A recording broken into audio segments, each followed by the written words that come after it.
पिछले वीडियो में हमने उच्चारण स्थान के आधार पर व्यंजनों के वर्गीकरण की श्रृंखला में कंठय व्यंजन, मूर्धन्य व्यंजन एवं तालव्य व्यंजन की चर्चा की थी। यदि आप पिछला वीडियो नहीं देख पाए हैं तो डिस्क्रिप्शन में उपलब्ध लिंक पर जाकर पहले उसे देख लें, जिससे यहाँ बताई गई जानकारी समझने में आपको कोई कठिनाई न हो। तो चलते हैं आज की इस कड़ी में, जहाँ पहला नाम आता है वत्स्र व्यंजन। सुनने में थोड़ा कठिन लगता है ना। वत्स्र शब्द निकला है वत्स्र से, अर्थात मसूड़ा।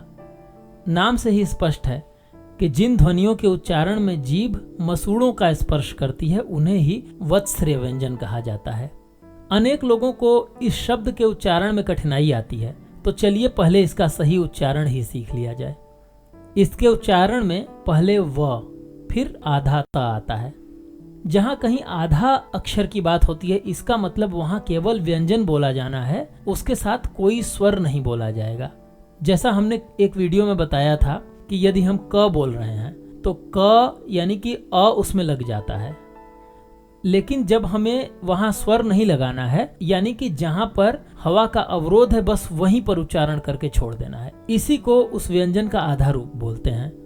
तो इस शब्द के उच्चारण में व के बाद आधा त, तत्पश्चात आधा स, फिर य, किंतु य के ऊपर आधा र भी लगा हुआ है। अतः इसके उच्चारण में अर्ध स्वर व के बाद जीभ ऊपर के दांत को स्पर्श करेगी, जिससे त स्वर का उच्चारण होगा, तथा बिना स्वर के उच्चारण किए ही मसूड़े का स्पर्श करेगी, जिससे स उच्चारित होगा। यहाँ भी स्वर का उच्चारण नहीं होगा।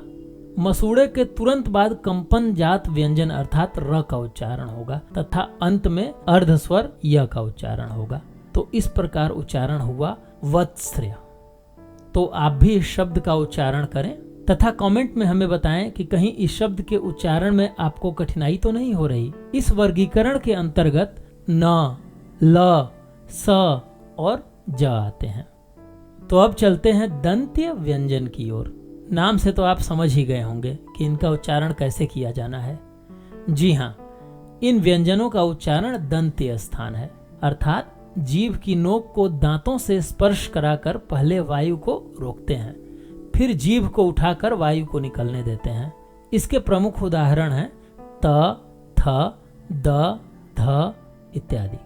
उच्चारण के स्थान पर व्यंजनों के वर्गीकरण की एक और कड़ी बच गई है, ओष्ठ्य व्यंजन। ओष्ठ्य व्यंजन में भी दो प्रकार हो जाते हैं, द्वयोष्ठ्य तथा दंत्योष्ठ्य। इन दोनों की चर्चा हम अगले वीडियो में करेंगे। तो आज हमने वत्स्र व्यंजन तथा दंत्य व्यंजन के बारे में जाना। अगले वीडियो में हम ओष्ठ्य व्यंजन के बारे में विस्तार से चर्चा करेंगे। तो देर किस बात की, चैनल को सब्सक्राइब करके बेल आइकन पे क्लिक कर लीजिए।